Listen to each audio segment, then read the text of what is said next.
Pessoal, obrigado que vocês chegaram até aqui.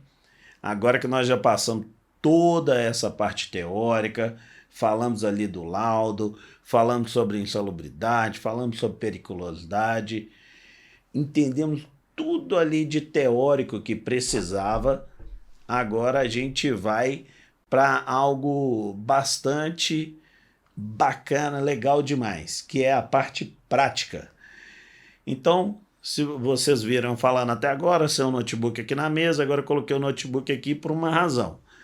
Nós vamos fazer o seguinte, nós vamos pegar um laudo real que foi mandado para a justiça, que o juiz tomou a decisão em cima dele, que mudou a vida tanto do reclamante quanto da reclamada.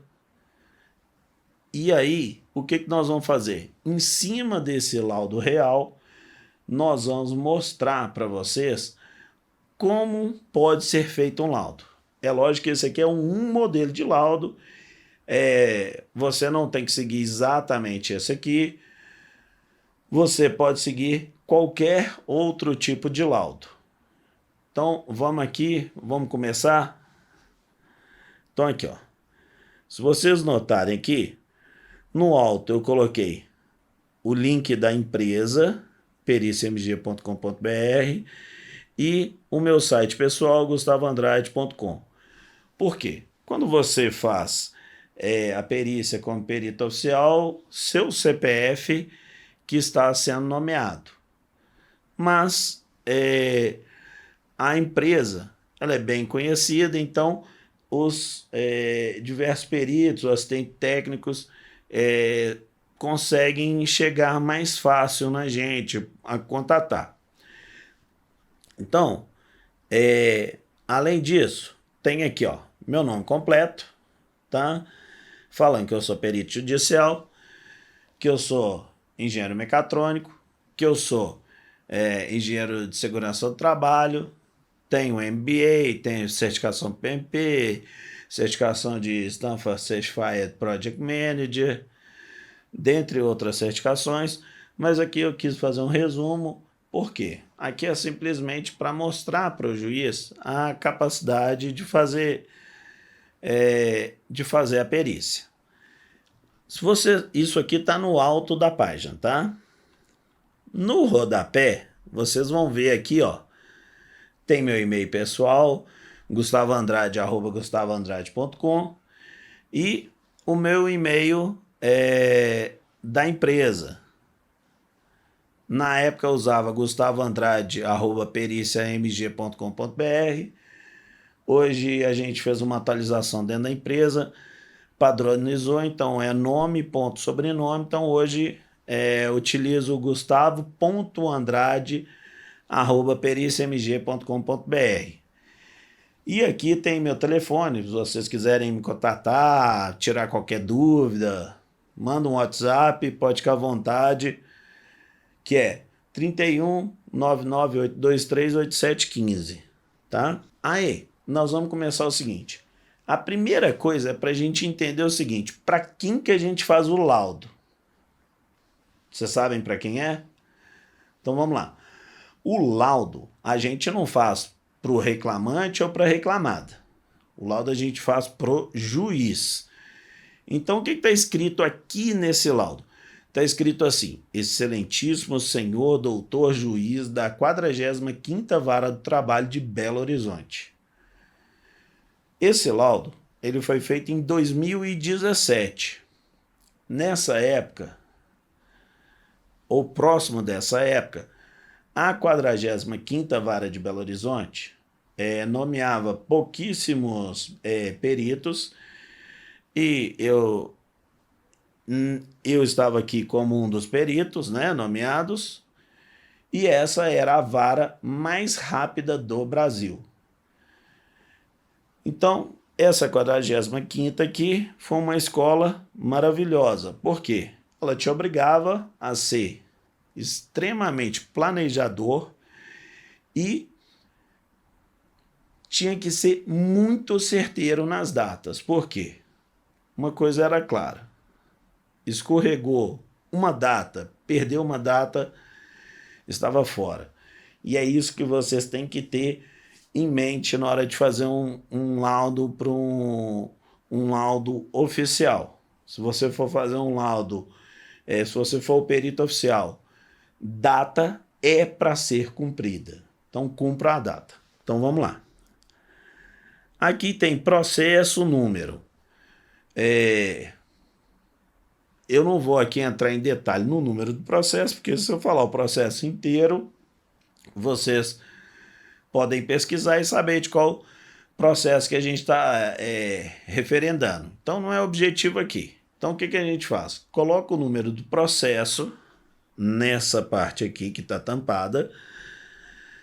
Vem aqui o reclamante. Reclamante ou autor, né? Na perícia civil é mais comum falar autor e ré.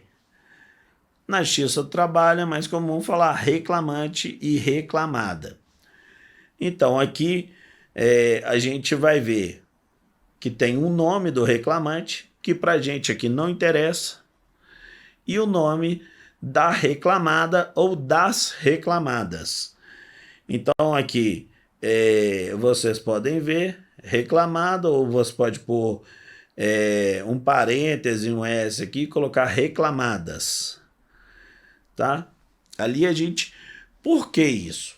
Isso aqui é de praxe, a identificação do processo, mostrando ali claramente quem é o reclamante, quem é a reclamada, qual o número do processo. Para isso, na hora que você pegar como primeira informação e conseguir ver muito claramente e muito facilmente essa identificação. Depois disso, você vai colocar, aqui eu coloquei meu nome completo, né? Perito nomeado nos autos do processo supracitado. O que quer dizer isso? Nos autos do processo supracitado, acima citado. Qual que é esse processo acima citado? Esse aqui, ó, que a gente tampou o número dele, tá? Aí eu continuo. Vem muito respeitosamente agradecer a Vossa Excelência a deferência de sua nomeação. Por quê? A nomeação é algo importante. O que quer dizer isso? O juiz ele confia na sua capacidade técnica para ajudar no processo. Vocês têm que ter em mente o seguinte: quando você é um perito oficial nomeado, você vai mudar a vida de alguém, tanto para o bem quanto para o mal. Então, tem que ter muita tranquilidade, parcimônia e agir da maneira mais ética possível, porque você vai mudar a vida de alguém. Quando você escreve um laudo e o juiz, eu já falei isso, que ele não está adstrito ao laudo, mas na maioria das vezes ele vai seguir o que você falar, você vai dizer o seguinte: olha, o juiz, eu considerei que a pessoa tem direito a receber. Ou, juiz, eu não considerei que a pessoa tem direito a receber. Então vamos continuar a frase aqui. E submeter à apreciação de Vossa Excelência o laudo técnico-pericial em anexo confeccionado, aqui eu coloquei em 34 laudas. Ou seja, todo esse primeiro parágrafo poderia ser resumido o seguinte: juiz, estou te mandando um laudo de 34 páginas, mas a gente não trabalha no campo exclusivo de engenharia, a gente trabalha num campo entre engenharia e direito. Então tem que escrever a linguagem jurídica. Aqui nesse laudo, eu escrevi um laudo em 34 laudas, 34 páginas. Algumas pessoas fazem laudo de 10 páginas, de 8, de 14, de 15. Eu escrevo um pouquinho mais porque eu gosto de detalhar muito claramente o que está escrito. Então a gente continua aqui. Destarte, considerando o tempo despedido das diligências e a complexidade do trabalho ora apresentado, requer-se digne este juízo em arbitrar os seus honorários periciais no valor de R$ 2.400. O que eu estou dizendo aqui com essa frase?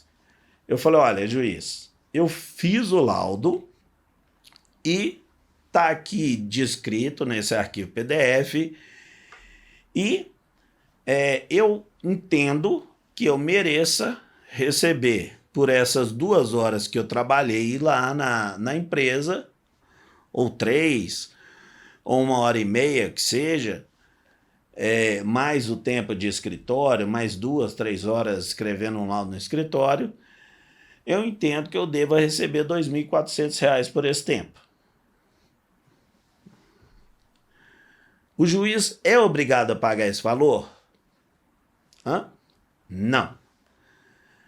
Ele pode pagar menos, ele pode pagar mais ou pode pagar esse valor. Isso é só uma referência. Se o juiz ele fez uma nomeação confiando na minha capacidade técnica, agora o que eu vou fazer? Falar assim, olha, este perito agradece a confiança depositada e se coloca à disposição para quaisquer determinações desse douto juízo. Ou seja, o que eu estou dizendo com isso? Olha, juiz, obrigado pela nomeação e qualquer dúvida que você tiver, qualquer determinação, eu estou aqui à inteira disposição para responder. Termos que pede deferimento, ou seja, que o juiz ele tem que deferir isso. E aqui está Belo Horizonte, 25 de abril de 2017, Gustavo, perito do juízo, engenheiro de segurança do trabalho. Então agora, essa é uma carta no início, antes de se começar o laudo, tá? Agora, efetivamente, a gente vai descrever todos os passos aqui do laudo pericial. A gente já chegou a falar uma coisinha ou outra, né? Mas aqui agora a gente vai ver na prática como fazer. Aqui eu escrevi laudo técnico pericial, você pode pôr só laudo, ou alguns peritos nem põem laudo aqui em cima, eles já pulam para a parte aqui embaixo de identificação do processo. Aqui é uma parte, aqui no número 1, a identificação do processo é uma parte que tem que ter em todos, tá? Por quê? Primeira coisa, eu vou definir qual a vara e qual a cidade, qual o estado, né? Aqui eu coloquei 45ª Vara do Trabalho de Belo Horizonte. Poderia pôr, por exemplo, 3ª Vara do Trabalho de Contagem, Minas Gerais, ou Vara do Trabalho de Sabará, Minas Gerais. Seria, isso aqui, ele vai variar de acordo com qual vara você está trabalhando. Se você estiver na 27ª Vara do Trabalho de Belo Horizonte, você vai escrever 27ª e assim por diante. Se estiver na primeira, vai escrever primeira, ou o que seja. Tá? Se tiver Vara do Trabalho de São João del Rei, se você estiver em outro estado, né? Do outro estado. O número do processo, que a gente já falou. Esse número do processo, ele vai vir na sua nomeação, o nome do reclamante e o nome da reclamada ou das reclamadas. Às vezes você pode ter uma empresa, você pode ter 2, pode ter 3, aí, e assim por diante. Terminamos a identificação do processo, a gente vai escrever por que a gente está aqui. Você fala assim, não, a gente está aqui para fazer laudo. Mas beleza, mas laudo de quê? Né? O que a gente vai fazer aqui? A gente está colocando aqui, a presente perícia técnica determinada pelo meritíssimo juízo constante na ata do processo PJE tem por objetivo apurar a existência de, aqui eu coloquei, insalubridade e periculosidade. Então notem o seguinte, sempre vai ter insalubridade e periculosidade se for na Justiça do Trabalho? O que você acha? Falou que sim? Errado. Por que está errado? Você pode ter um processo onde você só apure a insalubridade.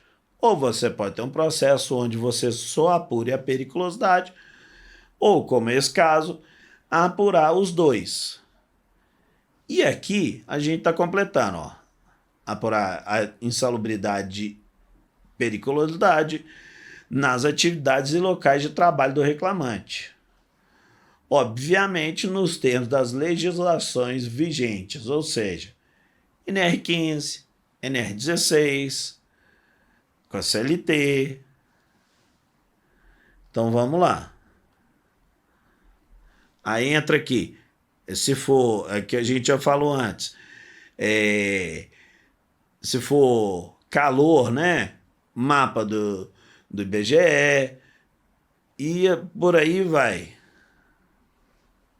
Então vamos lá. Aqui a gente já determinou qual o objetivo.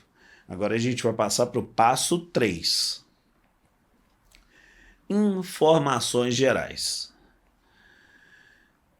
Aqui, ó, a gente vai tampar também o nome da empresa. Tá? Vocês estão vendo aí, tampado também o nome da empresa. Por quê?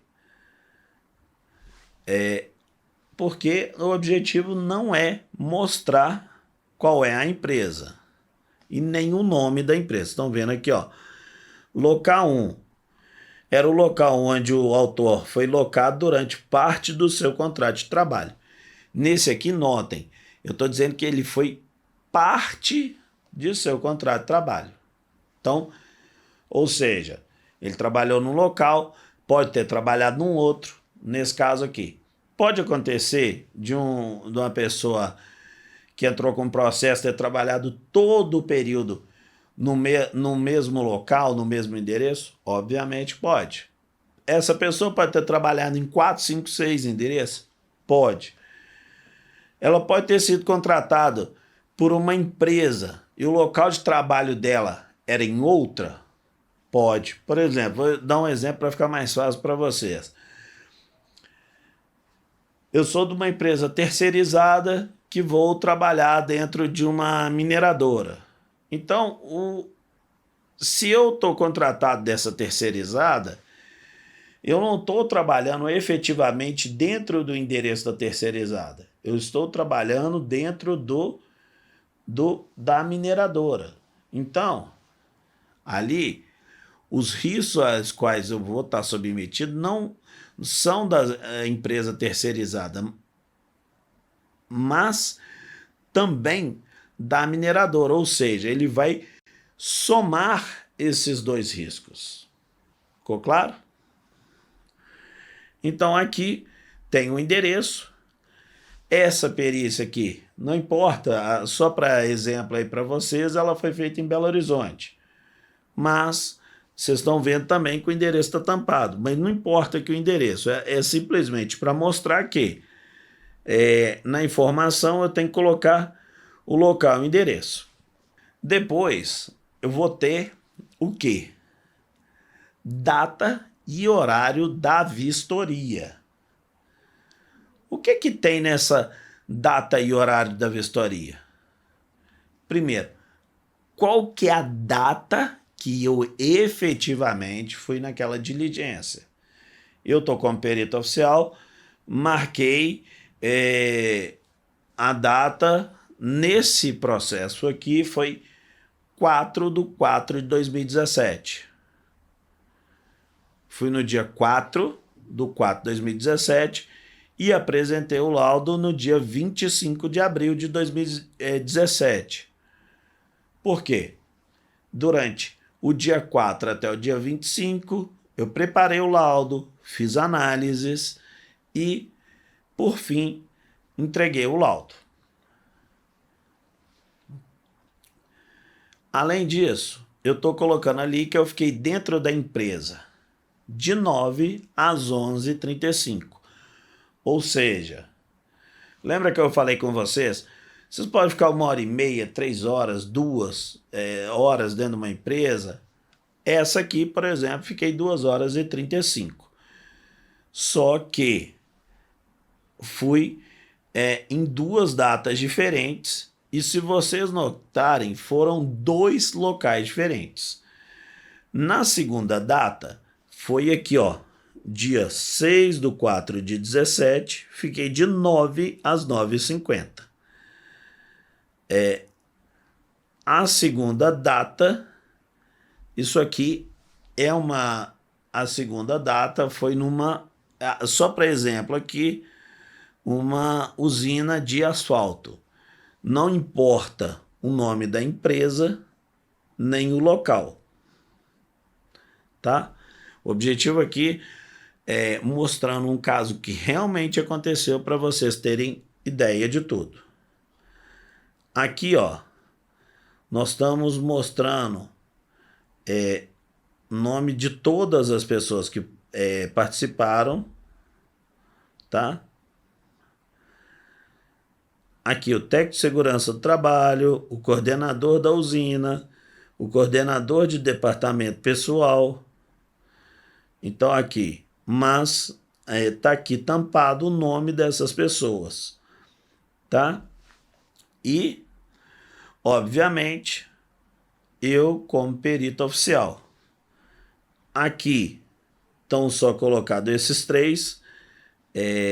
Se vocês quiserem, vocês podem incluir também aqui o nome de vocês, mostrando que vocês estão dentro desses acompanhantes, entrevistados e funções. Então vamos lá, pessoal. Essa aqui, que nós vamos agora aqui na tela, é algo que alguns peritos fazem, outros não gostam de fazer, porque às vezes perde muito tempo. O que é nisso aqui? Petição inicial do autor, ou seja, o que o autor está efetivamente requerendo ali. Olha para vocês verem aqui, não vou ler tudo que o autor está requerendo nessa inicial, mas ele fala aqui que os empregados que operam em bomba de gasolina têm direito ao adicional de periculosidade. Isso aqui tá certo que deve operar que opera bomba de gasolina tem direito à periculosidade? Sim, tá certinho. Não só que opera, mas quem está dentro da zona de risco. Lembra que eu falei com vocês daquele raio de 7,5 metros? Fiz até assim um círculozinho aqui. Então, olha só. O que ele está dizendo aqui? Que o empregado que opera tem direito à periculosidade. Então, você indo numa primeira perícia, você fala, não, opa, se tá isso, está certo, então já vou caracterizando. Calma, não é assim. Primeiro, você vai ter que entrar dentro da perícia e vai ter que efetivamente ter noção se aquilo realmente ocorre ou não. Uma coisa é o que está pedido na inicial do processo, a outra é o que efetivamente realmente faz. Aí que a gente viu o que está sendo pedido na inicial do reclamante. Ou seja, o que é essa inicial? O advogado escreve ali tudo que ele acha que o reclamante tem direito. Então a gente vai olhar só o que está ali? Não é bem assim. Porque às vezes o que acontece? Na inicial escreve assim, o empregado tem direito à insalubridade e periculosidade. Ou escreve, o empregado tem direito à periculosidade por abastecimento. Aí você chega dentro da perícia, o empregado nem fazia abastecimento. Mas ele atuava perto, por exemplo, atuava com energia elétrica, ou atuava num local insalubre sem o devido EPI. Então, você tem que analisar o que está na NR15 para insalubridade e NR16 para periculosidade. Então, vamos aqui. Essa outra parte que a gente está passando aqui, ó, olhem para vocês verem. Contestação da reclamada. Muitos peritos não colocam esse item 4 e nem esse item 5 que a gente está falando aqui agora no laudo. Por quê? Às vezes demora muito para fazer o laudo e às vezes querem ser mais rápidos ali. Mas eu gosto de colocar para fazer uma análise mais conclusiva. Aí o que ele está falando? Ó, a contestação da reclamada quer dizer o seguinte: olha, eu não concordo com o que o reclamante está falando. Por quê? Ele fala aqui, ó.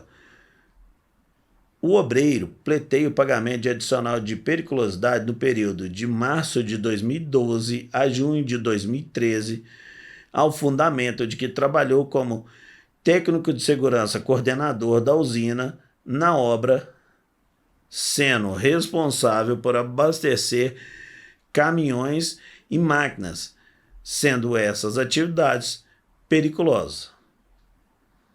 Deveria ser periculosas, tá, gente? Mas isso aqui foi copiado de um processo, então faltou um Szinho ali. Então, o que acontece? Ele fala assim, ó, que não laborava em contato com agentes, com quaisquer agentes ou circunstâncias periculosas. Então, vocês notam o seguinte, olha que interessante. Tem aqui o reclamante dizendo, não, eu fazia sim. E tem a reclamada dizendo, não, ele não fazia não. Então, como é que a gente vai saber isso? Só estando dentro da perícia.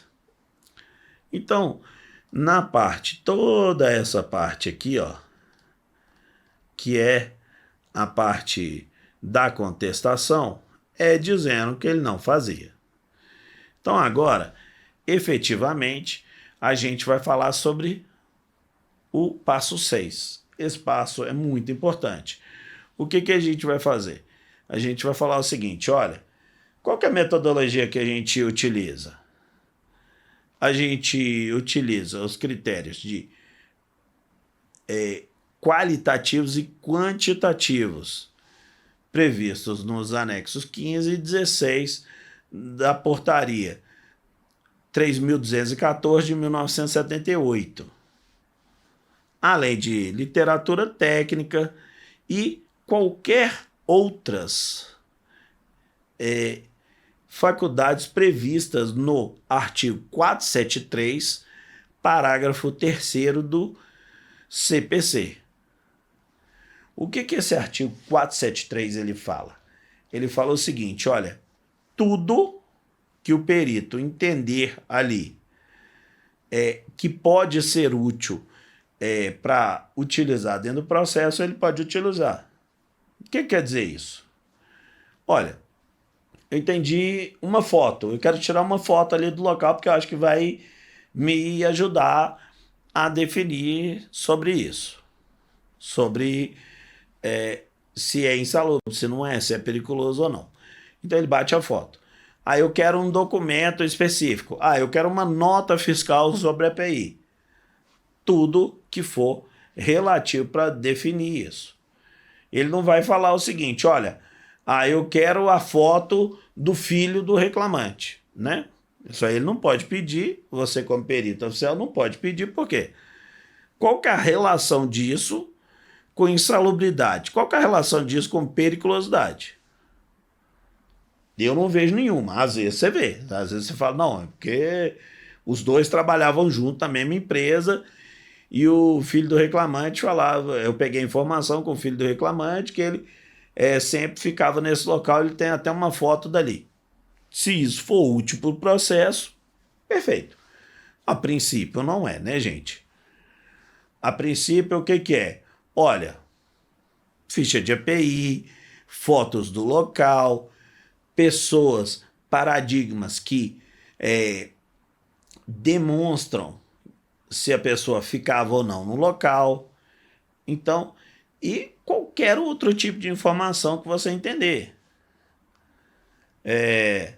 Pegou, por exemplo, uma placa, né? A gente, às vezes, você pega num processo e fala assim, na inicial você fala, olha, o reclamante nunca soube que ali precisava usar EPI. Aí você fala, interessante. Aí você chega dentro da empresa e passa na portaria. Ao passar na portaria tem uma placa lá, todos os EPIs que a pessoa tem que usar. Aí tem um caminho seguro até chegar no galpão. Aí você chega na entrada do galpão e fala assim, a partir daqui, além daqueles EPIs que estavam ali, você tem que usar protetor auricular também. Aí você vai para um outro local. Fala, olha, aqui nesse galpão, além desses EPIs, mostra lá que você tem que usar uma luva se você vai trabalhar com graxa e óleo. Você acha coerente, com esse tanto de placa, vendo todas as pessoas ali trabalhando com EPI, você acha coerente o reclamante dizer que não sabia que tinha que usar EPI ali? Eu não acho, né? Por quê? A placa ela é muito visual. Às vezes, muito texto escrito, às vezes ele cansa o colaborador mais de baixo da produção e às vezes ele não lê, né? Mas com figuras ilustrativas, aquilo fica muito claro para o colaborador. E às vezes você chega, vou dar um exemplo para vocês de uma situação dessa. Fui perguntar uma vez para a pessoa da produção e eu falei, olha, mas ele está me falando aqui que ele não usava o EPI, que ninguém cobrava. Aí o operador da produção falou assim, primeiro que você vai chegar dentro da perícia, todo mundo te chama de doutor, né? Aí o operador da produção virou e falou assim, ô doutor, você está vendo aqui? Eu não me lembro especificamente se tinham 6, tinham 8 máquinas lá, ele me falou o número na época, agora eu não me recordo. Mas era algo assim, o que ele me falou foi algo mais ou menos assim, olha, aqui tem 6 máquinas, em todas as máquinas aqui, tem a plaquinha com quais EPIs que a pessoa tem que usar. E pode olhar aqui que todo mundo usa. Pode perguntar para qualquer um desses aí que estão operando a máquina, que todos vão falar que usa.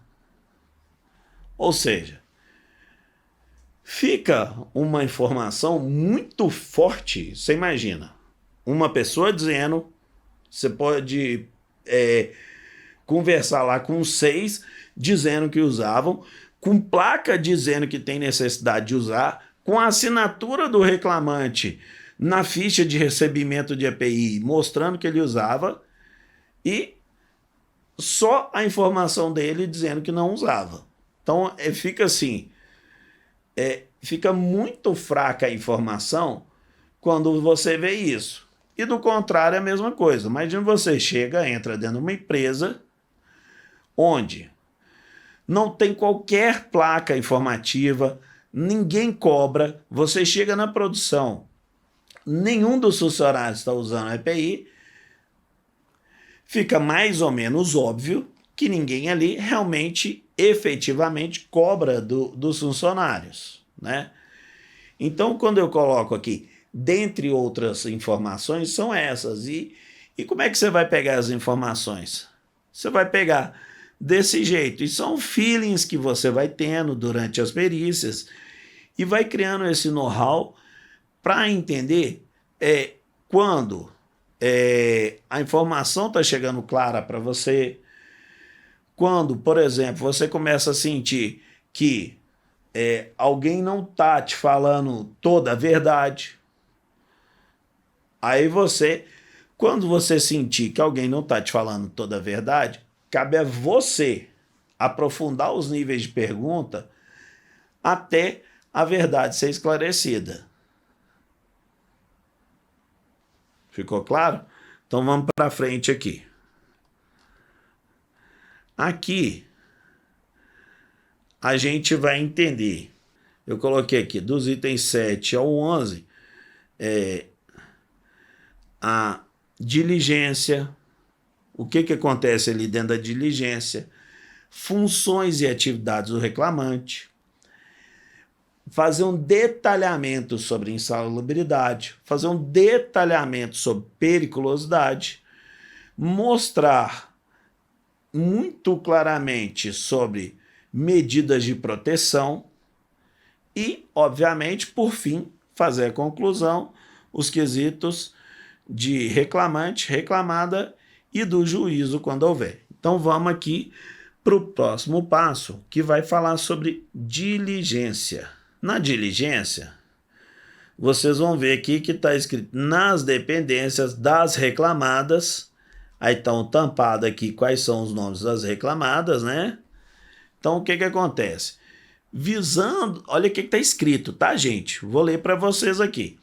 Visando avaliar as condições reais de trabalho do reclamante, realizou-se a diligência nas dependências das reclamadas X e Y, sendo este um posto de trabalho que o autor exerceu suas atividades durante parte de seu pacto laboral. Ou seja, por que foi parte? Poderia ser todo o tempo,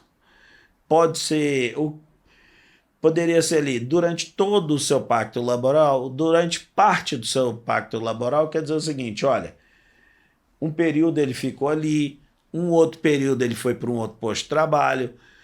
Dentro de uma perícia, às vezes você não vai conseguir fazer exatamente no posto de trabalho que ele trabalhava. Por quê?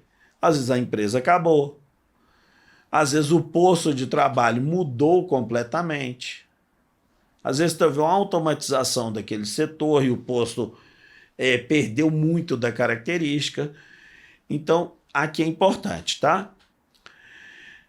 E aí coloquei, ó, também, ó, foi realizada também diligência na usina de asfalto da empresa tal, sendo este um posto de trabalho que o autor exerceu suas atividades durante parte do seu pacto laboral.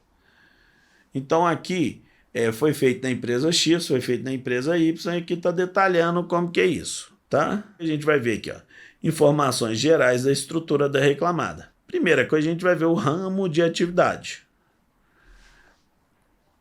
Essa empresa é do ramo de atividade de obras de engenharia civil não especificadas anteriormente. Como é que eu fiquei sabendo disso aqui? Peguei o CNPJ da empresa, detalhei qual era o KNAI, com o número do KNAI que eu peguei aqui da empresa, que é o 4299-5-99, eu consegui definir o grau de risco da empresa. Esse KNAI aqui é um KNAI que ele serve para diversas empresas, né? Nesse aqui, está mostrando que ele é um grau de risco 3, tá? Tem várias empresas que utilizam esse KNAI, outras empresas utilizam outros KNAIs. Obviamente, quando você for fazer uma perícia, muito provavelmente não vai estar esse KNAI aqui da empresa, tá? Aí coloquei aqui também o nome da segunda empresa que está tampado aí para vocês, tá, gente? O ramo de atividade dessa segunda empresa, o que eles fazem? Construção de rodovias e ferrovias. Óbvio, você fazendo o seu laudo, muito provavelmente não vai ser uma empresa desse tipo. Para esse tipo, o KNAI principal deles, que aqui eu coloquei como 42.11-1-01, mostrava um grau de risco 4. Então lembram lá, o grau de risco vai de 1, 2, 3 até o 4. Ou seja, essa aqui é do maior grau de risco. Então, as atividades dentro dessa segunda empresa aqui apresentam um maior grau de risco. Aí o que a gente colocou? Características do local da diligência. Tá vendo aqui o nome do local tá tampado aqui. No local tinham cerca de 1.500 metros quadrados. E aqui era o local administrativo da empresa, tá, gente? Você tinha um local administrativo e um local de indústria. Então, os graus de riscos eram bem diferentes. Você imagina, o que você tem dentro do administrativo? Pouquíssimo risco. né? Você tem um risco ergonômico, né? A temperatura é controlada, calor é controlado, umidade é controlada. Então, assim, você tem pouquíssimos riscos ali dentro. Efetivamente, você vai ter risco ergonômico e talvez um ruído que muito provavelmente vai dar abaixo de 85 dBA. Então vamos lá. Um local de boa iluminação natural e boa iluminação artificial, colocando aqui com lâmpadas fluorescentes. Por quê? Mostrando qual era o tipo de iluminação ali no local. Qual era o tipo de construção? Aqui, ó, podia ser um galpão, podia ser um prédio. Esse especificamente era uma casa em alvenaria com telhas coloniais. Podia aumentar essa descrição, detalhar mais, falar quantos cômodos tinha a casa, falar qual que é a metragem de cada um.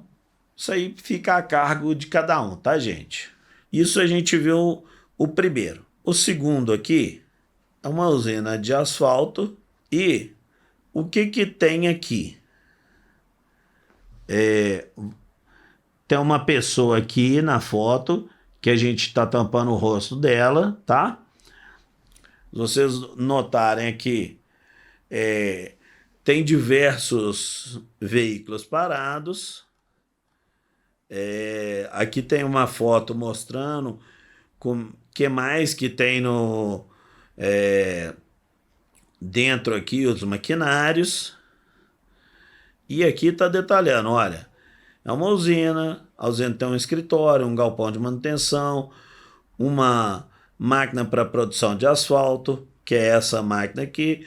Poderia entrar mais no detalhe, falar qual que era o tipo da máquina, fabricante, qual que era a quantidade produtiva dela. Poderia.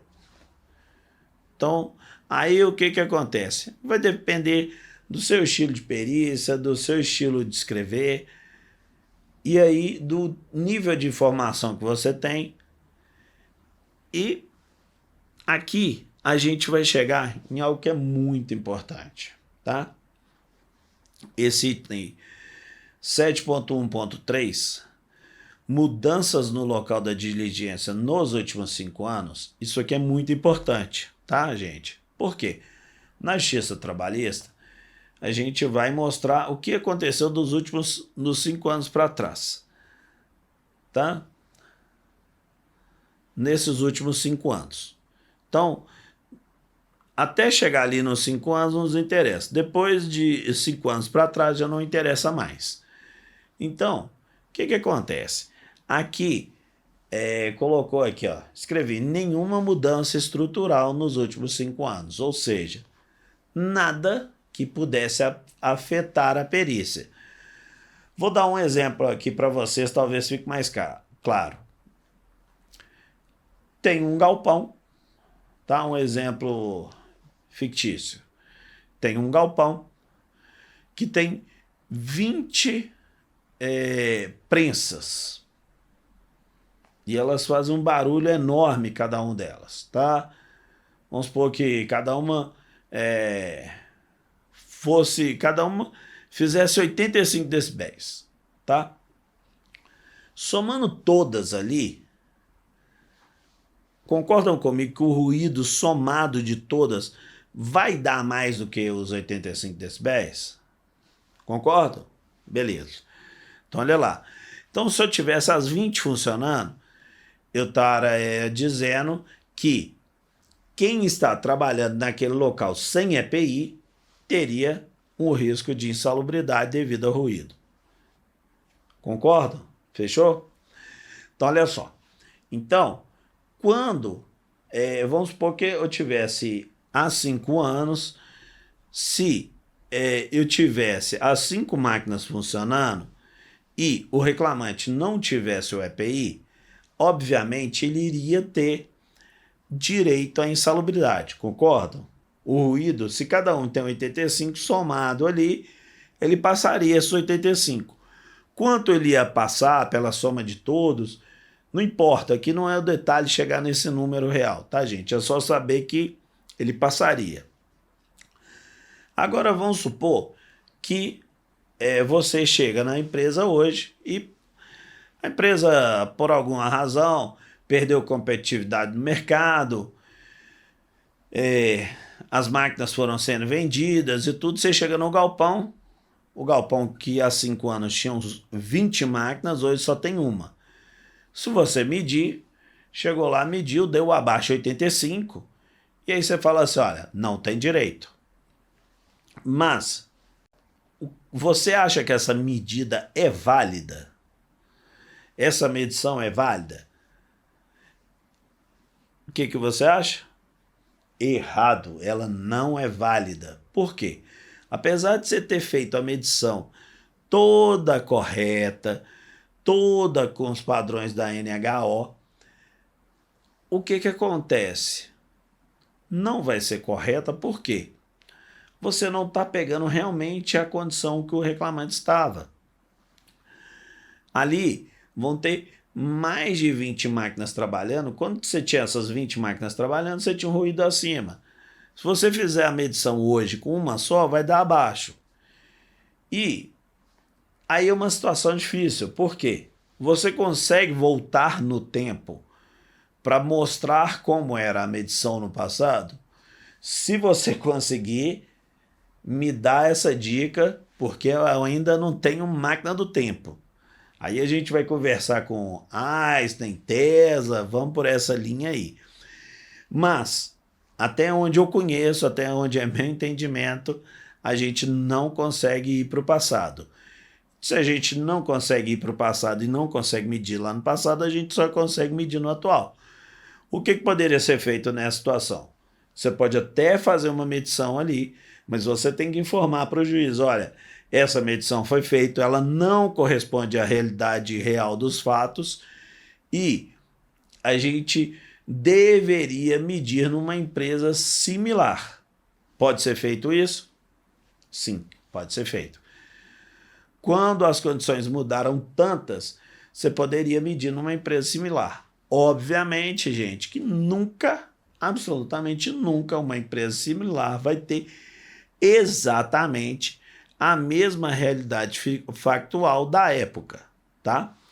Então, quando a gente coloca aqui que não teve nenhuma mudança estrutural nos últimos 5 anos, mostra que o nível de ruído que tinha 5 anos é muito similar ao de hoje, podendo ser considerado o de hoje como lá de trás ou lá de trás podendo ser considerado como o de hoje. Obviamente que a medição de ruído ela vai variar por diversas formas. Tem um pouquinho mais de gente no dia, tem um pouquinho mais de barulho. Mesmo se você fizer a medição hoje, se você for medir amanhã, ele vai variar um pouquinho. Não pode variar muito, tá, gente? Mas um pouquinho vai variar sim. Então, depois disso, a gente vem para cá, ó. Olha só no laudo aqui, ó.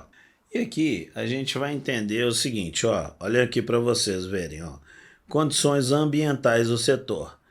E aqui a gente vai ver, ó. Olha que na sede não haviam produtos químicos inflamáveis. Lembra que eu falei com vocês? Na sede deveria haver ali riscos ergonômicos? Era isso. Agora, na usina, tinha inflamáveis, tá? A gente não vai preocupar aqui quais são os inflamáveis. O que acontece? Ali são vários inflamáveis, a gente não vai preocupar todos os inflamáveis que tem lá dentro, mas você tem que tinha inflamáveis, que tinham poeiras minerais no local do trabalho do reclamante. E notem aqui, ó.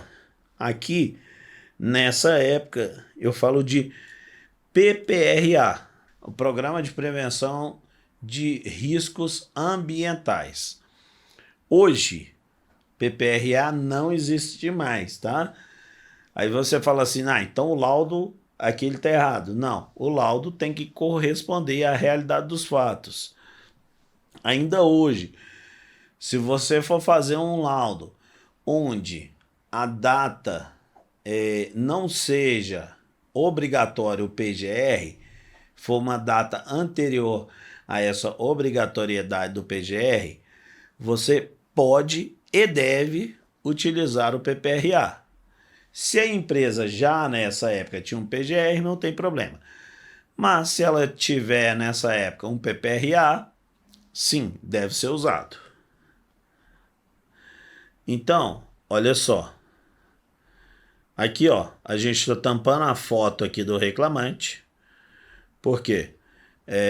Eu gosto de colocar nos laudos aqui, mostrando que o reclamante esteve lá, que era ele realmente.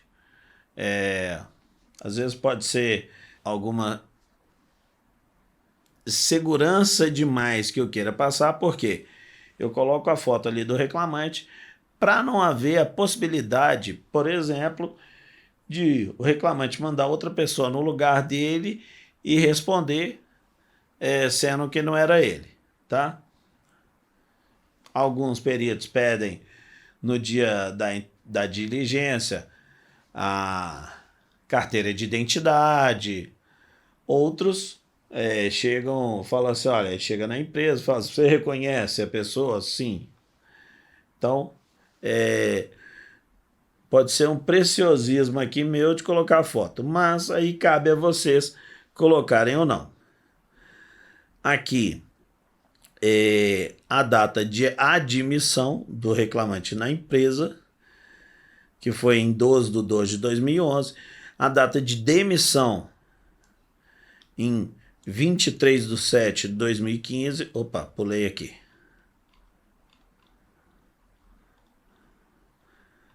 27/3/2015, o horário de trabalho de 7 às 17. E aqui, colocando, olha, era de 7 às 17, mas ele tinha uma hora de almoço. Então, notem, e aqui, qual a data que o processo foi distribuído? Por quê? Essa data vai ser um limitador dos 5 anos para trás de reclamatória.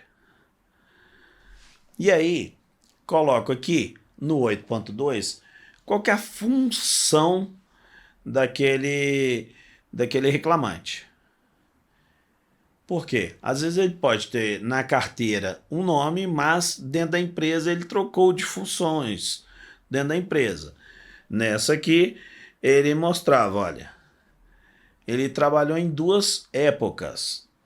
12/12/2011 a 23/7/2015, ele atuou como técnico de segurança. Só que olha que engraçado. Ele atuava como abastecedor de caminhão de 15/3/2012 a 12/8/2012. Então, olha aqui que é importante que eu coloquei. Isso aqui, ó, geralmente é uma briga. É uma briga. Por quê? Às vezes a empresa não concorda. Mas olha que importante que eu coloquei aqui, ó. A data de início de 15 de março foi a data concordada entre paradigma e reclamante. Ou seja, uma pessoa que trabalha dentro da empresa garantiu que aquela data de 15 de março o reclamante começou a atuar como abastecedor de caminhões. Então, notem para vocês verem. Aqui eu estou falando de março a agosto, então estou dizendo que em 5 meses ele atuou como abastecedor de caminhão. Se ele atuou ali como abastecedor de caminhão, ele fará jus ao direito de receber periculosidade por inflamáveis, tá? E aqui, ainda eu coloquei nessa aqui, ó, como é que eu sabia que a data final ali era 12 de agosto? Por quê? A partir do dia 13 de agosto, passou a atuar no local, o funcionário, aqui a gente também está tampado o nome dele, tá, gente? Esse funcionário, ele entrou e começou a atuar ali, ou seja, ficou extremamente bem delimitado ali qual era a data. E aqui tem poucos pontos de questionamento sobre essa data. Nem sempre vai ser assim, nem sempre vai ser tão fácil assim. Agora, a gente vai detalhar as atividades do reclamante. Então, o que eu estou colocando aqui no laudo? Olha para vocês verem. O reclamante atuava como função conforme sua anotação em carteira profissional e dessa forma exercia as seguintes atividades definidas para o seu cargo.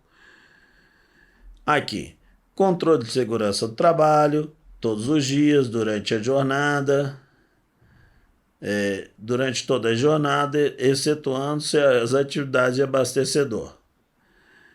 Atividade de abastecedor. 3 vezes por semana, 2 caminhões, 10 minutos por abastecimento. Aqui na frente coloco, os EPIs aqui para essa atividade eram apropriados? Sim. Para essa outra atividade aqui, elas eram apropriadas? Uma atividade de periculosidade, você acha que o EPI é apropriado? Sim ou não? Se você disse sim, você errou. Se você disse não, mas não pelo motivo certo, também errou. Então vamos lá, vamos explicar isso aqui. EPI não tem EPI que vai combater periculosidade, mas existem EPIs utilizáveis quando você tem periculosidade. Por exemplo, às vezes ficou meio complicada a frase, né? Mas vamos lá. Uma atividade de uma pessoa, de um eletricista de alta tensão. Ele vai usar, por exemplo, macacão para alta tensão, ele vai usar luva para alta tensão, mas isso não elimina a periculosidade. Agora, em contrapartida, o EPI correto elimina a insalubridade ou mitiga a insalubridade. No caso de mitigação, por exemplo, um protetor auricular com um nível de atenuação. Vamos supor que eu estivesse num local de 100 dBA. Usei um protetor de 11 dBA de atenuação, ele não eliminaria. Ele mitigaria, mas mesmo assim seria insalubre. Então vamos aqui. Muito importante aqui também. As atividades nos últimos 5 anos se mantiveram as mesmas, portanto, não houve alteração na função durante esse período. Ou seja, poderia ter alterado. Coloco aqui também, gente, para vocês entenderem, quais os treinamentos que o reclamante fez dentro da empresa. Aqui ele poderia ter feito, nesse caso, ele fez um treinamento introdutório, tá? Nesse caso aqui desse laudo. Mas ele pode ter feito um treinamento só sobre NR6, um treinamento sobre NR20, um treinamento sobre NR18, não importa. Se vocês quiserem detalhar, é um ponto aqui. Isso aqui é um modelo de laudo que eu, Gustavo, faço. Vocês podem definir um que vocês considerem melhor. Vocês podem olhar para isso aqui e falar, gente, mas está faltando tal item. Está faltando? Beleza, vai lá, coloca. Não vou ficar chateado, vou ficar feliz pra caramba. E mais, notar que está faltando alguma coisa nesse laudo, por favor, me mande aqui no WhatsApp, vamos trocar ideia sobre isso, vamos conversar, porque para mim, eu não entendo eu aqui como professor e vocês aí simplesmente como alunos. Eu entendo que aqui é uma troca de informações onde são colegas engenheiros que estão atuando. E, do mesmo jeito que eu tenho experiência aqui nessa área, vocês vão ter um outro tipo de experiência que, quando a gente trocar informações, vai fazer com que a gente enriqueça essa troca de informações. Vamos aqui agora para a parte efetivamente que todo laudo tem que ter. Até aqui, você quiser trocar uma parte, trocar outra, deixar de escrever alguma parte ali, não tem problema nenhum. Agora, os itens 9 e o item 10, eles têm que ter, né? Porque o item 9 vai falar de insalubridade, o item 10 de periculosidade. Só uma parte, tá, gente? Se no objetivo da perícia não pedir periculosidade, obviamente que o item 10 não tem que ter. Se no objetivo da perícia não pedir insalubridade, do mesmo modo, muito claramente, o item 9 não tem necessidade de ter. Então vamos lá. Primeira coisa que a gente pega aqui na análise de insalubridade, olha para vocês verem aqui. O que fala esse anexo? A gente vem para o primeiro item aqui, ó. Olha aqui para vocês verem. Anexo de limite de tolerância para ruído contínuo ou intermitente. Olha que interessante.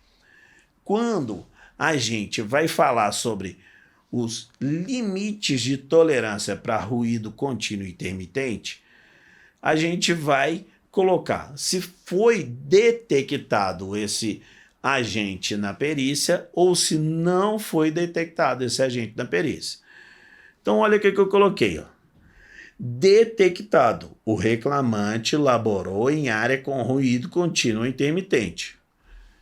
Então, se elaborou, eu tenho duas coisas a fazer. Eu posso fazer uma nova medição na área ou posso usar a medição do PPRA, que era da época, ou do PGR, que é atual, ou do LTCAT, né? E aí coloquei, ó, foi utilizada a medição do PPRA, visto que a empresa não está produzindo. Então, notem bem. Por que eu não fiz uma medição? Não falei com vocês, ó, podia fazer uma medição.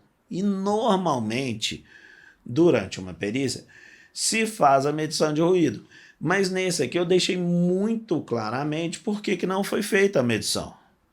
Porque não estava tendo produção na empresa. O que vocês acham que vai acontecer com o nível de ruído sem haver qualquer medição na empresa? Perfeito, gente. É isso mesmo. Quem disse aí que o nível de ruído vai ficar muito baixo, acertou. Então vamos aqui, ó. A gente acompanha aqui. Olha que interessante. A própria empresa já diz que o nível de medição de ruído naquele local era de 91,3 decibéis, tá? Se ela está dizendo que é 91,3, o que ela está me dizendo? Ela está dizendo que é o seguinte, ela está dizendo que está 6,3 decibéis acima daquele limite de tolerância. Se eu fiquei 6,3 decibéis acima daquele limite de tolerância, o que agora eu, como perito, tenho que fazer? Tem que ir à ficha de recebimento de EPI, garantir se foram entregues os EPIs, se o empregado foi treinado, se o empregado sabia utilizar e se foi entregue com a periodicidade correta. Então aqui tem o PPRA, tá?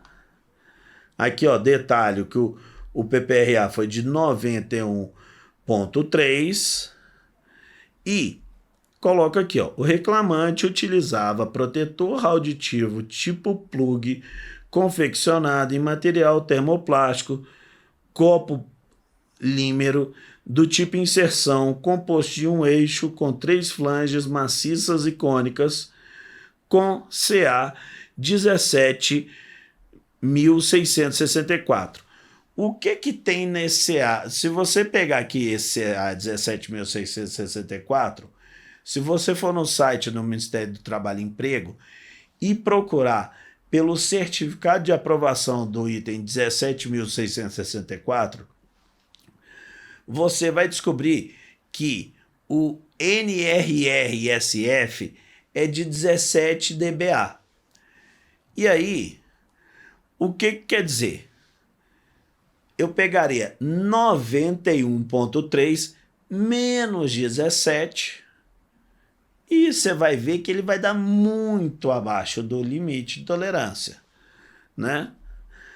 Ainda que o empregado trabalhasse 16 horas por dia no local, que é humanamente impossível e é um absurdo falar sobre isso, mas ainda que assim o fosse, o empregado estaria protegido. Então, olha só, aqui eu coloquei no laudo, olha para vocês verem aqui, ó, com 92 decibéis, o empregado poderia trabalhar até 3 horas sem o protetor auricular. Mas, como, além disso, ele utilizou o EPI, o que foi a resposta final aqui sobre essa minha análise? Coloquei, logo, o EPI neutralizou o ruído, não caracterizando insalubridade para esse anexo. Ou seja, ainda que tenha ruído, ainda que foi detectado ruído ali no anexo 1, não houve a caracterização devido à utilização do protetor auricular. Tá? Anexo 2 fala sobre limite de tolerâncias para ruído de impacto. Olha para vocês verem, tá aqui, ó. Não detectado. O reclamante não laborou em área de ruído de impacto, ou seja, foi feita a medição e não foi caracterizado ruído de impacto no PPRA, tá? No dia da perícia, como a fábrica, a usina estava parada, não foi feita a medição de ruído. Anexo 3, limites de exposição ao calor. Olha aqui que coloquei. Não detectado. O reclamante não esteve exposto a sobrecargas térmicas nos moldes estabelecidos pelo anexo 3 da NR15. Ou seja, ainda que exista aqui, ó, por exemplo, ainda que existisse lá o calor do sol, que é de uma fonte natural, ela não está nos moldes do anexo 3. Coloco aqui também, ó, anexo 4, revogado. Anexo 4, revogado pela portaria do MTPS número 3.751 de 1990. Ou seja, aqui a gente não vai falar nada sobre iluminação, ok? Anexo 5. Lembra que eu falei com vocês que ele está radiação ionizante, ele está tanto aqui quanto na periculosidade? Então vamos lá. Tinha ali alguma radiação ionizante? Não, nesse local não foi detectada radiação ionizante. Então, olha o que eu coloquei aqui, ó, não detectado. Não foram detectadas fontes radioativas nas atividades desempenhadas pelo reclamante. Ou seja, o que quer dizer isso? Não havia fonte de radiação ionizante. Nada na empresa ali tinha fonte de radiação ionizante, nem na empresa, muito menos nas atividades envolvidas pelo reclamante. Então, aqui não há o que se falar nisso. Depois a gente vem aqui, ó, olha para vocês verem aqui, ó, anexo 6. O trabalho sobre as condições hiperbáricas. O que acontece aqui, ó? não detectado. Não há pressões de trabalho anormais em relação a ar comprimido e dos trabalhos submersos. Ou seja, um técnico ali, ele não trabalhava com pressões anormais. Não há e não foi detectado nesse item. Então, 9.7, radiações não ionizantes. Aqui, não foram detectadas radiações não ionizantes. Então, está escrito aqui, gente, não detectado.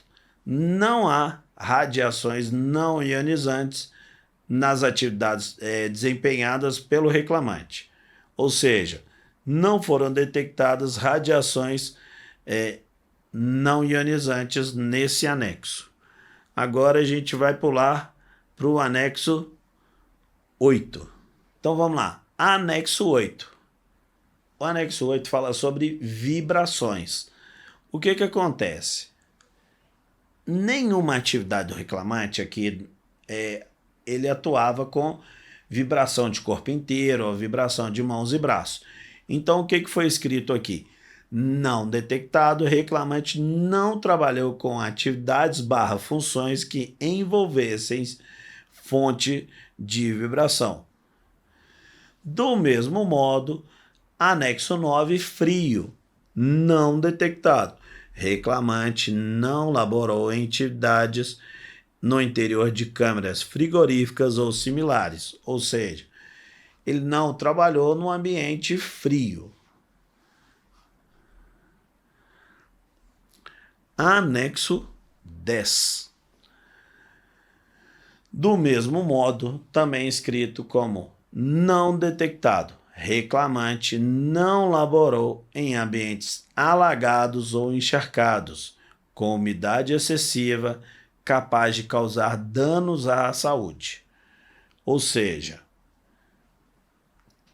do mesmo modo, também o reclamante não atuou numa área com umidade. Ele não tinha nada alagado, encharcado. Aí você pode até me perguntar assim, nossa, mas uma vez que ele estava lá não ocorreu uma chuva, né? Às vezes durante um ano ele não foi embora, talvez um dia que tem uma chuva e ele esqueceu uma capa de chuva e foi embora molhado para casa. Às vezes pode ter ocorrido, tá, gente? Mas lembrando que a gente não trabalha com o eventual. Aí eu vou fazer uma pergunta para você. A chuva ocorria todo dia? Não. Então, não é algo habitual.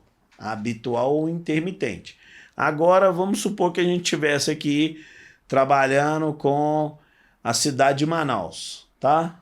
Onde tem uma chuva quase que todo dia no mesmo horário, onde as pessoas da cidade falam assim, olha, a gente vai se encontrar depois da chuva.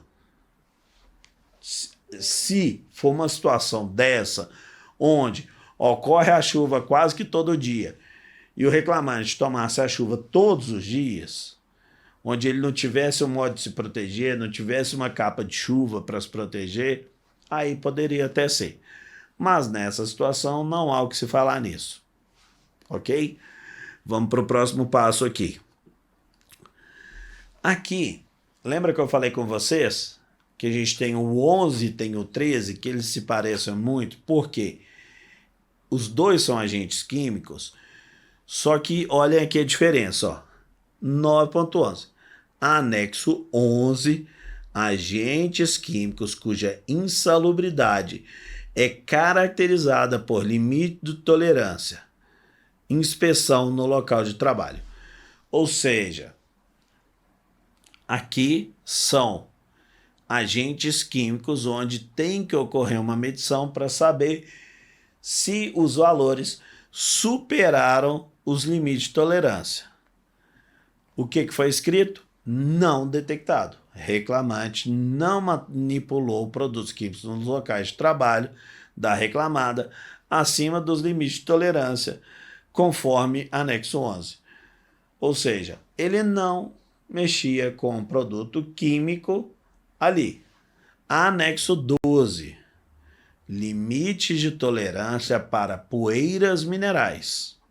Ele foi detectado. Olha para vocês verem o que está escrito. Detectado. Reclamante esteve exposto com poeiras minerais no local de trabalho da reclamada. Então, o que a gente já faz? Caracterizamos já direto? Sim ou não? Se você respondeu sim, você errou. Por que você errou? Porque é o seguinte, aqui a gente tem que saber se vai ultrapassar o limite de tolerância ou não. Se ultrapassar o limite de tolerância, bacana, beleza, fazemos a caracterização e é definida a insalubridade. Não passou o limite de tolerância, não há o que se falar em insalubridade. Então, vamos ler aqui o que foi colocado. Em 15 de 3 de 2012, o reclamante passou a atuar na usina de asfalto e ficou atuando até 2 de 6 de 13, sem EPI. Pela ficha de recebimento de EPI da reclamada, o reclamante não recebeu a máscara de proteção PFF2 até 2 de 6 de 13, e a reclamada em seu PPRA definiu que havia o risco e, como medida protetiva, era necessário a utilização desse EPI. Aqui está marcado dentro do PPRA e está marcado a necessidade de proteção respiratória PFF2. Então, olha só, aqui foi definido em grau máximo e não é colocado em todo período, tá, gente? É só nesse período que ele estava ali, nesse ponto, que foi 15 de 3 de 12 a 2 de 6 de 13. Foi o período que ele estava exposto com aquele agente. Então, notem, olha, isso aqui é muito importante, tá, gente? Algo que a gente tem que notar é o seguinte. Se os agentes insalubres, às vezes eles podem ser por determinados períodos. Então, às vezes vai ter um agente num período, outro no outro, ou às vezes 2, 3 no mesmo período e depois num outro período não tem nenhum. Ou, às vezes, o reclamante vai ter o mesmo agente insalubre durante todo o tempo. Então, isso vai variar caso a caso. Então, olha só. A gente viu o 11 falando sobre agentes químicos com limite de tolerância. Agora vamos ver o 13. O que está dizendo aqui no 13? Ó, agentes químicos. O que está dizendo? Foi detectado ou não? Vamos ler aqui? Não detectado. Reclamante não esteve exposto a agentes químicos nos locais de trabalho da reclamada. Ou seja, se ele não esteve exposto, não há o que se falar em insalubridade. Da mesma maneira, o anexo 13A, que se trata do benzeno. Aqui está escrito o seguinte, ó, não detectado. Reclamante não trabalhou em ambientes com presença de benzeno. Ou seja, não foi detectado nesses moldes. Por quê? Ainda que quando ele fez o abastecimento era disso, mas vamos supor que para um caso aqui que fosse gasolina, tá? Na gasolina, as FISPs vão mostrar que ele tem 1% para menos de benzeno na composição, ou seja, segundo 13A não faria caracterização. Vamos lá. Anexo 14, agentes biológicos. Gente, uma usina de asfalto. Não há nada que se pensar em agentes biológicos, né? A gente vai tratar agentes biológicos onde? Hospital, clínicas, né? Então, aqui foi o seguinte, não detectado, reclamante não esteve exposto a agentes biológicos nos locais de trabalho da reclamada. E aí a gente faz uma conclusão final, mostrando o que foi caracterizado, o que não foi, mostrando a parte da caracterização aqui, ó, sobre poeiras minerais, mostrando qual que é o grau de risco, e depois a gente vem para análise de periculosidade. Estão acompanhando aí, pessoal? Vamos começar agora a análise de periculosidade. Fechamos a insalubridade, agora vamos para a periculosidade. Anexo 1. Atividades e operações perigosas com explosivos. No local ali de trabalho do reclamante foi o seguinte, ó, não detectado. Reclamante não trabalhou em ambientes com presença de atividades ou operações perigosas com explosivos, ou seja, não tinha explosivo ali no local, não tinha armazenamento de explosivos, não tinha aplicação nenhuma de explosivos, não tinha transporte nenhum de explosivos, então não há o que se falar de caracterização por esse anexo. Anexo 2. Atividades e operações perigosas com inflamáveis. Detectado. O reclamante trabalhou em ambientes com presença de atividades e operações perigosas com inflamáveis. Olha só, o que acontece com isso? Aqui ele falou o seguinte, ó, detectou. Lembra que estava tendo aquela discussão lá do tanque? Durante o tempo como abastecedor, o reclamante ficava dentro da área de risco. A seguir fica demonstrada a área de abastecimento no local de trabalho, no qual o reclamante adentrava dentro dos 7,5 metros do abastecimento. Podia completar aqui 7,5 metros do abastecimento a partir da ponta do bico da mangueira de combustível. Podia detalhar um pouco mais, podia detalhar um pouco menos, podia escrever de uma forma um pouquinho diferente. Não faz diferença. O importante é o seguinte, mostrar que havia isso. E se havia isso, o que vai ocorrer? Olha aqui que eu escrevi, ó. No entanto, devido à área de abastecimento estar próxima ao caminhão, poderia ficar dentro da área de risco diversas vezes ao dia, podendo chegar a cerca de 45 minutos diários. 45 minutos diários, tá, gente? É um bom tempo. Vamos supor, tivesse sido um tempo muito pequeno, isso pode ser questionado, porque é algo que vai cair como um eventual ou habitual de tempo extremamente reduzido.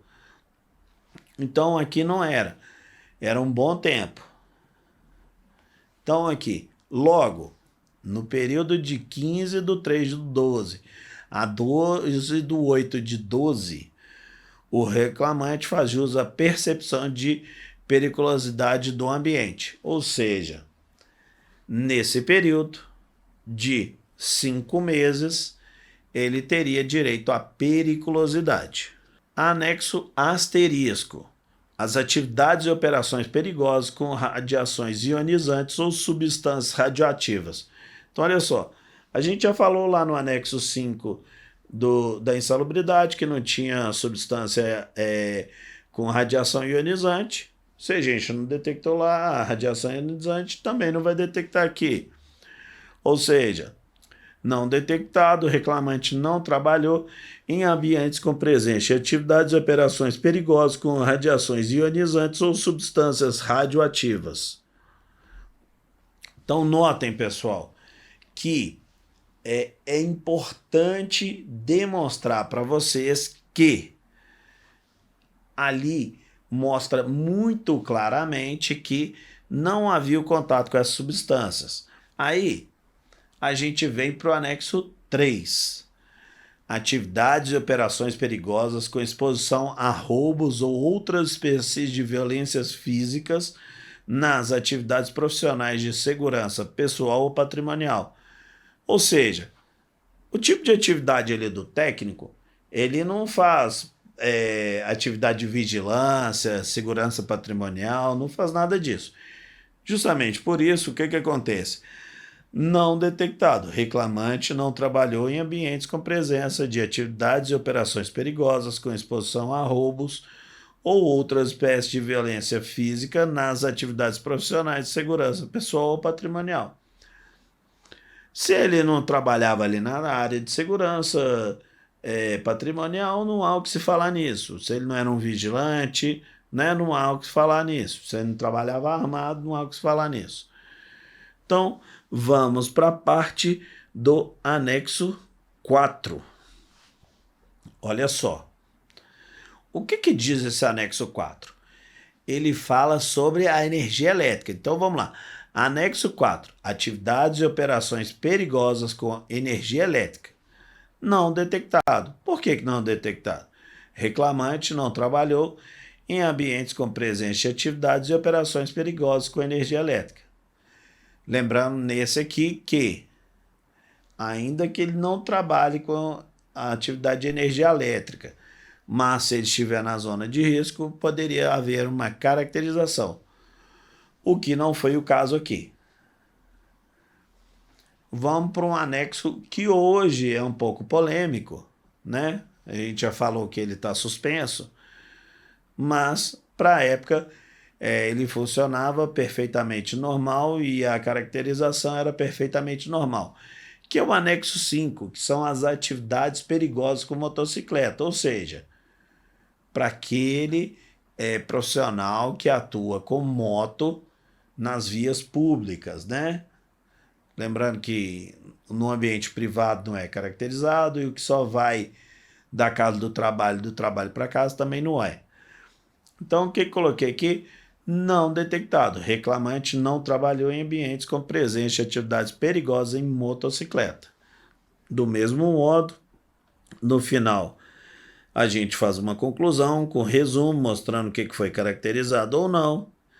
E aí, a gente passa para o procedimento para análise de medidas de proteção. Então, o que fazemos aqui nesse pedaço?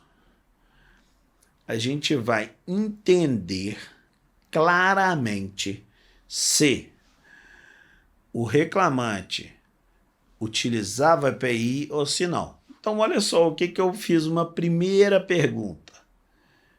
A primeira pergunta eu cheguei, olhei para o reclamante e falei assim, olha, você utilizava EPI? Se utilizava, quais os EPIs que você utilizava? E aí o reclamante me falou o seguinte, vou ler aqui. O reclamante confirma que efetivamente usava os EPIs, fez treinamentos para utilização e sabia como utilizar os EPIs. E o reclamante afirma que sabia fazer a higienização dos equipamentos. Outro ponto aqui, por que disso? Isso aqui é muito importante porque um EPI mal higienizado, ele perde as características de eliminação e mitigação da insalubridade. Tá? Por quê? Ele vai ter falhas nesse procedimento e ter nos procedimentos de eliminação e mitigação, e com essas falhas, a empresa não poderá garantir a eliminação e a proteção. Então, quando o reclamante me confirma que ele fazia a higienização, fez os treinamentos e sabia utilizar, está muito claramente que ele foi treinado para isso. E sabia e aplicava os treinamentos. Diga-se de passagem aqui, nesse caso, esse reclamante era um dos profissionais que faziam treinamento de utilização de EPIs. Então, assim, seria muito complicado esse profissional falar que não sabia fazer a utilização de EPIs. Existem diversos casos e a comprovação é muito necessária. Então, se você chegar dentro de uma empresa para fazer uma perícia e o reclamante falar que não sabia utilizar o EPI ou que não utilizava o EPI, você vai ter que correr atrás de informações de treinamento, informações de se alguém via ele com EPI, se ele assinava a ficha de recebimento de EPI. Então, vai por toda essa linha e segue também pelo 473, no parágrafo 3º do CPC, que acabamos de comentar há pouco. Então, vamos agora para o item 11.1. esse item 11.1 ele fala da validade dos certificados de aprovação, do CA.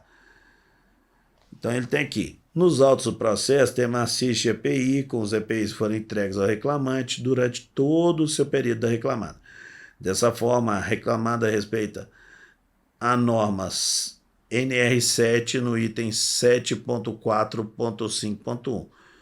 Os registros a que se refere o item 7.4.5 deverão ser mantidos por período mínimo de 20 anos após o desligamento do trabalhador. E também respeitam a NR9, no item 9.3.8.2, os dados deverão ser mantidos por um período de 20 anos. Né? Podia ter escrito aqui também em relação à NR6, que fala especificamente sobre os EPIs, podia também, mas detalhei só nesse ponto.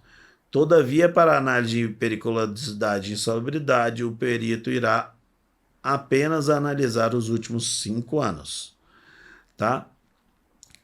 Então aqui a gente está falando sobre o CA, mas referir também aos dados de registros, tá? Lembrando que o 7 aqui fala sobre saúde e os registros, apesar de ser de EPI estarem na NR6, vão ter registros sobre audiometria, sobre o PCA, que vão estar relacionados à NR7. Por isso, a citação da NR7 aqui. E a NR9, citando os 20 anos.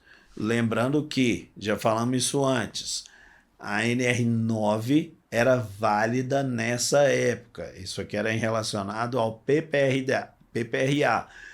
NR9, PPRA. NR1, PGR. PGR é o atual, mas na época esse era válido. Então, depois disso, o que eu faço? Uma tabela mostrando quais os EPIs recebidos, qual o CA, qual a validade, qual a quantidade e qual a data de entrega. Então, olha só, foi recebido, vou dar um exemplo aqui para vocês. Foi recebido uma botina de um CA 16483 que tinha validade de 12/4/2011, foi recebida uma na data de 12/12/2011. Mas, olha só, eu coloquei um asterisco aqui. Por quê? Coloquei aqui, importante ressaltar que, segundo a nota técnica número 146 de 2015 do CJNOR, do DSST, do CIT, MPTS, do Ministério do Trabalho e Emprego. Isso aqui é muito importante, tá, gente? Prestem atenção nisso. Para fins de utilização do EPI, desde que adquirido dentro do prazo de validade do CA, deverá ser observada a vida útil indicada pelo fabricante de acordo com as características dos materiais de composição.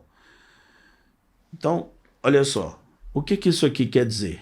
Ele foi entregue, lembra aqui, ó, data de entrega, em 12/12/2011, mas ele tinha um CA válido a 12/4/2011. Então, ele foi adquirido lá certo, ele foi entregue depois, mas ele ainda assim é válido por esse detalhe técnico. Óbvio que isso é um problema, né, dentro da empresa, mas nem por isso vai ser caracterizada a insalubridade por causa disso.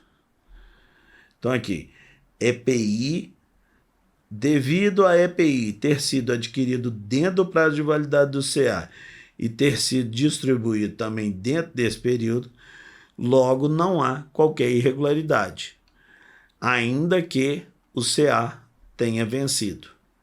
mas a vida útil do equipamento não. Então aqui a gente vem no detalhe para depois para o item 11.2, adequação dos EPIs para neutralização de riscos. Aqui a gente mostra uma botina, para que serve a neutralização, segundo o CA dela, o protetor auricular, para que serve, o óculos e a lente, para que serve, a máscara PFF2, para que serve. E aí, por fim, a gente coloca o seguinte, olha, baseado nos documentos apresentados pela reclamada e analisando todos os CAs, os EPIs neutralizam os riscos encontrados para as atividades nos períodos nos quais foram utilizados. Então vamos lá, conclusão. Aqui coloquei por uma separação de uma conclusão da insalubridade, uma conclusão da periculosidade. Coloquei para maior ênfase conclusão final, lembrando que conclusão ela tem que ser final. Então podia ser suprimida a palavra conclusão final aqui. O final poderia ser suprimido. Mas vamos lá. O que eu coloquei? O reclamante laborou em área com ruído contínuo ou intermitente. O valor do nível de exposição normalizado, o NEM, conforme PPRA, foi 91,3 dBA, tá?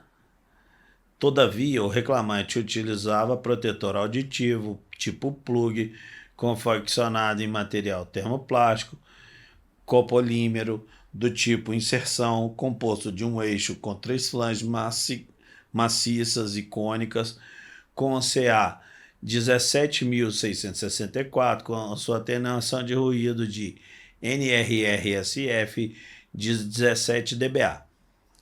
Logo, verifica-se que era suficiente para trabalhar em condição salubre, ou seja, condição ok. Lembre-se aqui, pessoal, condição insalubre e salubre. Insalubre ruim, salubre boa, tá?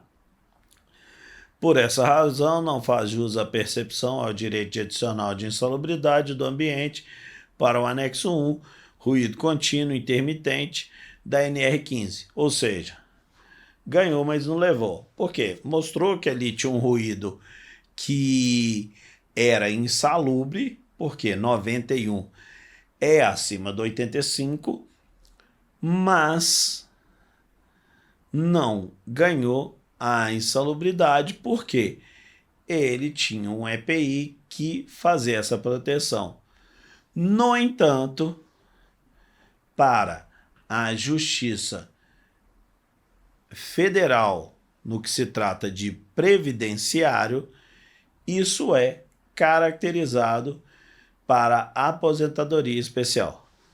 Então, a gente falou sobre a caracterização ali do ruído e agora a gente vai falar que a gente pegou, foram 2 itens, lembram? Da parte de insalubridade, ruído e poeira mineral. Agora a gente vai falar o que estava escrito aqui em relação a poeira mineral.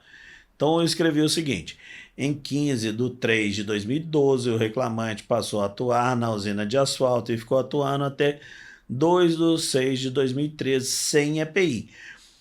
Pela ficha de recebimento de EPI da reclamada, o reclamante não recebeu a máscara de proteção PFF2 até 2/6/2013 e a reclamada em seu PPRA definiu que havia o risco e, como medida protetiva, era necessária a utilização desse EPI. Ou seja, quem está fazendo a própria caracterização da insalubridade é a reclamada. O que ela falou? Ela pegou, escreveu e assinou embaixo. Falou o seguinte: olha, essa área é insalubre e é necessário o uso de EPI. E ela mandou para mim, como perito oficial, um documento dizendo isso.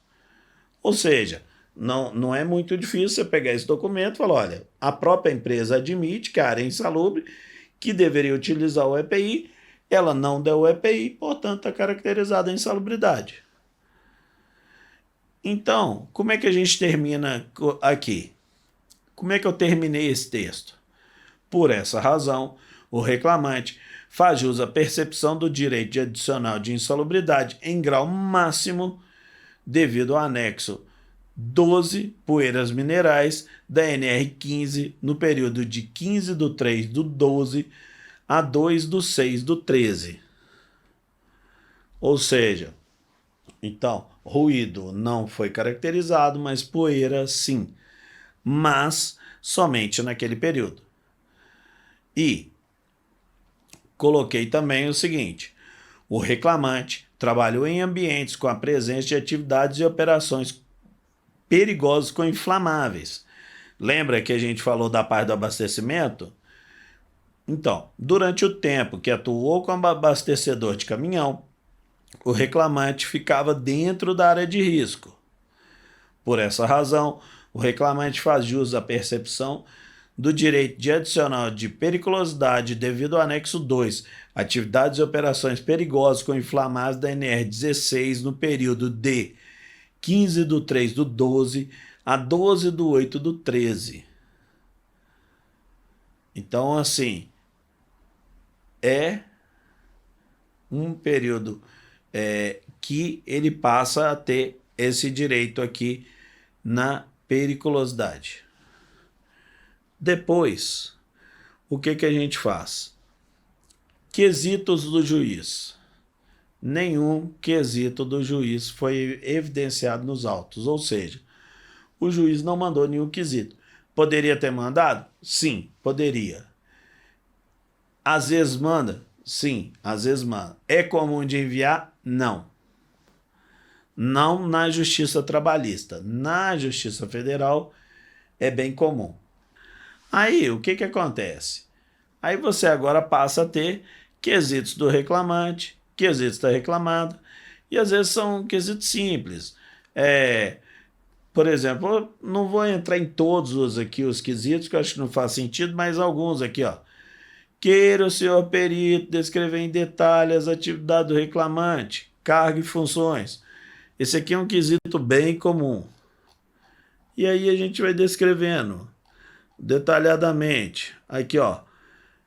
Queira o senhor perito informar se existem EPIs indicados para as atividades do reclamante e quais são. E aí, descrevendo aqui, aí você responde, descrevendo quais são os EPIs, quais são os números de CA. Se você quiser escrever em quais datas foram fornecidas, também não tem problema nenhum. Depois, aqui, ó, mais um outro quesito. Queira o senhor perito informar se os reclamados forneciam EPIs para o reclamante. Eu respondi aqui de novo, sim, fornecido EPI, conforme ficha de recebimento de EPI. Mas notem que aqui o advogado do reclamante ou o assistente do reclamante fez uma pergunta repetida. Às vezes para ver se o perito vai entrar em contradição, às vezes simplesmente por falha. Depois dos quesitos ali do reclamante, vem os quesitos da reclamada. Então aqui, ó. Informe o senhor perito quais são os dados funcionais do reclamante, quais sejam, datas de admissão, função, lotação e data de demissão, etc. E aqui é respondido. Há alguns peritos, eu gosto de escrever aqui a resposta logo abaixo. Alguns peritos colocam o seguinte: vide página 5, vide página 8, vide item 9 do laudo, vide item 9.1.2. Eu não gosto desse vide, por quê? Você teria que pegar o laudo e ficar lendo, vai embaixo, volta em cima, vai embaixo, volta em cima. Fica muito ruim para ler. Então, pensando, tendo um pouco de empatia, ou seja, me colocando no lugar do assistente da reclamada, eu não gostaria de ter que ficar toda hora voltando, indo embaixo, em cima no laudo. Então, para mim, eu acho que assim fica mais fácil. Então, aqui são vários quesitos. E aqui mostra quais são as atividades que foram desenvolvidas, né? São perguntas. Aí, por exemplo, uma outra pergunta aqui. O senhor perito observou que dispõe o artigo 193 da CLT, notadamente levando-se em consideração o biômio contato permanente e risco acentuado? Coloquei sim, foi considerado. O que é isso, gente? Se tiver ali uma atividade onde for eventual ou de, ainda que habitual, de um tempo muito extremamente reduzido, não haverá caracterização. Olha só, é importante a gente falar sobre isso aqui, ó. Aí a gente cita um pouco a súmula 364, que eu acho que é um ponto importante aqui. Olha o quesito que foi feito. Diante do que dispõe o aludido artigo, defina o senhor perito o que entende por risco acentuado e contato permanente. Então, eu coloquei aqui, ó. Segundo a súmula 364 do TST, podemos entender que risco acentuado são todas as atividades e operações da NR16. Essa súmula afirma,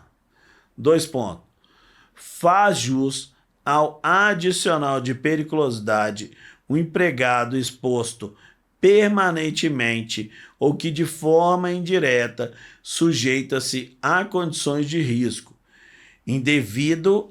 Prestem atenção, esse é o ponto importantíssimo dessa súmula. Por quê? Essa súmula ela vai tratar de 4 itens. Ela vai falar sobre habitual, eventual, intermitente e habitual de tempo extremamente reduzido. Então, o que ela fala aqui? Indevido apenas quando o contato dá-se de forma eventual. Ou seja, nós não temos 4 aqui, eventual cai fora. Falou em eventual, não há caracterização. Você chegou numa perícia, eu fazia abastecimento, como é que é? Era muito era eventual, eu fazia isso aí uma vez a cada 4 meses, 5 meses, então algo eventual. Não há o que se falar nisso. Então, olha só, vou ler aqui de novo. Indevido apenas quando o contato dá-se de forma eventual, assim considerado fortuito, ou o que, sendo habitual, dá-se por tempo extremamente reduzido. Então, das 4, quando falou eventual e quando falou tempo extremamente reduzido, a gente pega e fica em 2, tá? Quais são essas 2? Intermitente e habitual, essas 2 caracterizam. Falou em eventual, falou em tempo extremamente reduzido, ainda que habitual, não há caracterização. Então, aí a gente tem o que é isso? Então, contato permanente ou intermitente pode ser entendido como o oposto a contato eventual, tá? Então, como é que a gente define esse contato eventual, habitual de tempo extremamente reduzido, o intermitente? Então, vamos lá. Eventual é uma coisa que ocorre, uma coisa fortuita, que ocorre menos de uma vez por mês, sei lá, uma vez no mês, uma vez a 2 meses, uma coisa muito eventual. Tem essa regra escrita? Não. Não é claro isso. Já teve-se norma no passado para tentar definir isso, mas a norma ela não existe mais. Então, hoje, como é definido isso? Não há uma norma clara. O que eu, Gustavo, defino é eventual, uma vez por mês ou quantidades menores, tá? Habitual, todo dia. Intermitente, pelo menos aí uma vez na semana. Agora, habitual de tempo extremamente reduzido é algo que é um fator muito grande de discussões. Por quê? Pode, por exemplo, ser 5 minutos, 1 minuto. Então, assim, menos de 30 minutos, cada juiz vai definir de uma forma. No passado existia uma norma falando sobre uma porcentagem de tempo que durante 8 horas daria esses 30 minutos. Ou seja, 30 minutos, abaixo de 30 minutos seria algo eventual, para cima seria intermitente e durante quase toda a jornada habitual.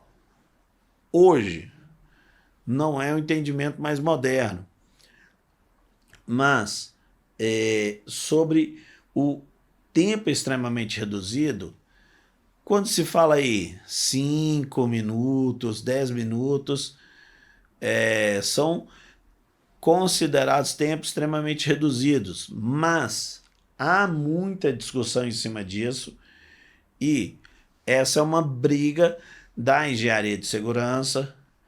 Eu, como vice-presidente da AEST, que é a Associação de Engenharia de Segurança do Trabalho de Minas Gerais, tenho discutido muito essa linha, tenho discutido muito com as associações,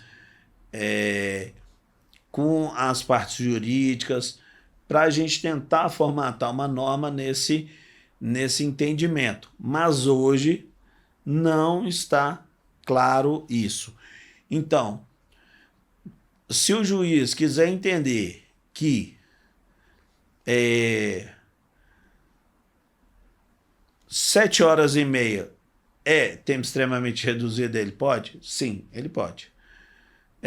Então, quando você tem uma norma que ela não está clara, não está escrita, ela abre espaço para entendimento. Da mesma maneira, o seguinte, pode-se entender que 1 minuto não é um tempo extremamente reduzido. Como eu já vi decisões desse tipo, principalmente em relação a frio, falou, olha, a pessoa ficava ali 1 minuto por dia, está caracterizado. Como definir essa linha do que é extremamente reduzido se não há norma falando especificamente disso? Hoje, ela fica muito na mão do que o juiz pensa, do que o perito pensa, e aí é um ponto de grande discussão. Aqui, ó, um outro questionamento aqui estaria configurado o binômio acima na presente perícia? Sim, o binômio aqui foi configurado. Então, aqui, novamente, você vai ter alguns outros tipos de perguntas e anexos aqui, ó. Eu gosto de pôr o anexo, o currículo, que eu sou, né? Falando sobre o novo CPC, no artigo 465, parágrafo 2º, no inciso 2, que fala sobre apresentação de comprovação de especialização. E aí eu defino dessa parte, mostrando quem sou eu, o que eu já fiz, atuei fora do Brasil, atuei dentro do Brasil, em diversas empresas. Então, é isso aí, gente. Aqui algumas varas nas quais sou cadastrado, coloco aqui também. Aqui era na época, né? Hoje é, já passei por muito mais varas, né? Mas algumas das quais fiz perícia. Queria deixar aqui para vocês um espaço aberto para questionamentos, para sentar com a gente aqui, fazer qualquer tipo de pergunta. Você que vai fazer aí sua primeira perícia, tá com uma dúvida? Pode me ligar, pode perguntar, mandar o WhatsApp, sabe? Vai fazer alguma medição, tá precisando do equipamento, não tem um equipamento de medição, me liga, a gente conversa. Estou aqui para auxiliar no que for possível. Dúvida sobre a utilização de equipamentos de medição, como formatar o laudo, como fazer esse laudo, como se portar ali dentro da perícia. Tudo que vocês tiverem de dúvida, podem me mandar no particular aqui, que eu vou estar totalmente disponível para auxiliá-los. Tenho assim diversos engenheiros, colegas que começaram a fazer perícia, que hoje continuam fazendo, que a gente troca ideias sobre o assunto, conversamos bastante. Então, deixo aqui meu melhor abraço aí para todos vocês, dizendo o seguinte: a gente na perícia, a gente tem que atuar de forma justa e perfeita, procurando a fazer um laudo da melhor maneira possível, de forma harmônica, e quero com isso dar um abraço fraternal a todas as pessoas que estiverem assistindo. Muito obrigado a todos e nos vemos no próximo. Por fim, antes de me despedir de vocês completamente, olha aqui embaixo, estão vendo aqui, ó? Tem os links com os materiais complementares, que tem ali muita fonte de estudo, muita necessidade ali de dedicação.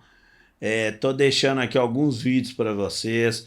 Tem ali a NR15, a NR16, que vocês vão ter que saber de cor salteado. Tem que estudar, tem que se dedicar.